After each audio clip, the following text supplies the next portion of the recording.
Hi, so this is Marcy Stamper, and I'm here today with Janice Dickinson in the K-Root Studios in Twisp, Washington. Appreciate Don Ashford's generosity of letting us record here. So it sounds like the participants in these workshops are, for the most part, coming with an open mind, and they've already realized they want things to go differently. But I imagine that still in the course of our daily lives, occasionally you do have an interaction with someone who might say something that's really offensive, or where they're actually trying to get a rise out of you. So does Braver Angels teach you any techniques for dealing with something like that so it doesn't Yes. become contentious? And ironically, those types of conversations most frequently happen in families. You wouldn't think that that would be the case, would you? That you'd think families would be the safest place for people, but often it's the most deadly. So we have a lot of participation in our family and politics workshops around the holidays time because people are going to be more with family than they have been. And we actually teach a set of skills for exiting a conversation which is clearly not going to be healthy or useful. And people have different ways of doing that, so we give lots of ideas. One of the things is it's sometimes possible to use humor for some people, making fun of yourself or doing something to change the conversation. It sometimes works. I will say it helps how you feel inside, that you're not, if you feel yourself triggered by that, that's time to exit quickly. If you're not triggered, but the other person is being just genuinely a jerk, then we teach these strategies of humor, or suggesting to the person that maybe this would be a conversation we could have at another time in a better environment. Like, for instance, if this is a Thanksgiving table, Uncle Joe, I'd like to talk to you about this more, but let's not do it here. Can we do it another time? Because we're at Thanksgiving dinner, and for me, that's not a time to talk about this. Something like that. But you find a way either to completely exit. I mean, if you have to get up and leave if someone's attacking you, then obviously that has to happen. But most times it seems like if you're managing yourself and learning how to deal with not getting triggered by these other people's different views, then it's just maybe understanding that this isn't a good time to have this conversation. This person's not in a good place to have it. And what can I do to get out of it as quickly as possible with as little damage as possible?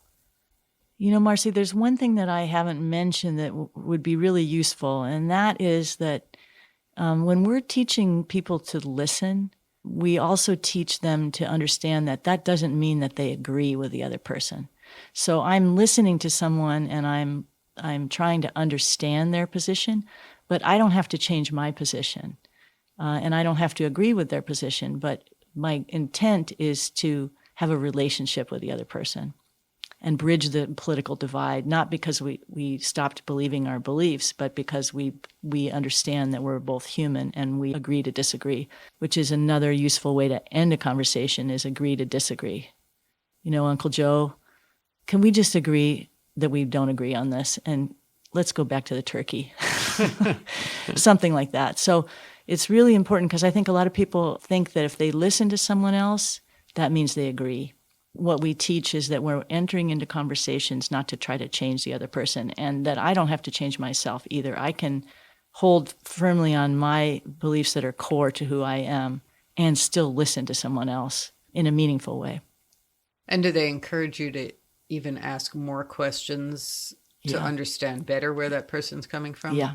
We teach to look for experiences in people's lives, stories and experiences that have led them. Like, for example, a good question is, so how did you get to this perspective? What has happened in your life that you think is behind why you believe what you believe? And then hearing a story, and it not only opens up the other person to a different place than they've been in when you're asking for a story from their life, but it helps you understand where that person is coming from. And that's been so useful to me. I've read several books that were written by politicians or people from the other side of the divide from me. And once I read those, and I was out of my information silo, once I read those, I could say, oh, now I understand. It makes sense to me why they believe this. It doesn't mean that I agree, but I understand now how they got to that feeling. It really makes the whole situation less toxic because it's humanizing to understand that someone believes something because of their life experiences. Right. It makes sense that obviously, depending on what's happened to you, is going to influence the way you see things. And also where I'm getting my information. I think we can try in a conversation to understand where that person's information is coming from, and probably it's from a different place than I'm getting my information. Okay, so if people wanted to get involved with Braver Angels, what are some of the things that you would recommend? Are there local events? Are there online things where they could listen to lectures or read or sign up for some of these workshops? Yeah, the most immediate and simplest thing to do is to go to braverangels.org, O-R-G, and that website is just chocked full of workshops, debates, those kinds of things. But they also send out a weekly email, sometimes twice a week, with all the upcoming events. And it's very simple. You don't have to become a member to sign up. Becoming a member is $12 a year, and it helps support Braver Angels. But you don't have to be a member to participate in workshops or receive the newsletter. And then locally, our alliance is always working on new things, on workshops. Right now in our area, everything is on Zoom, but that could change and hopefully will change. But a lot of the things on Zoom are fantastic, and they're really easy to get to. It takes a lot less time to attend something on a Zoom workshop, and they're well done.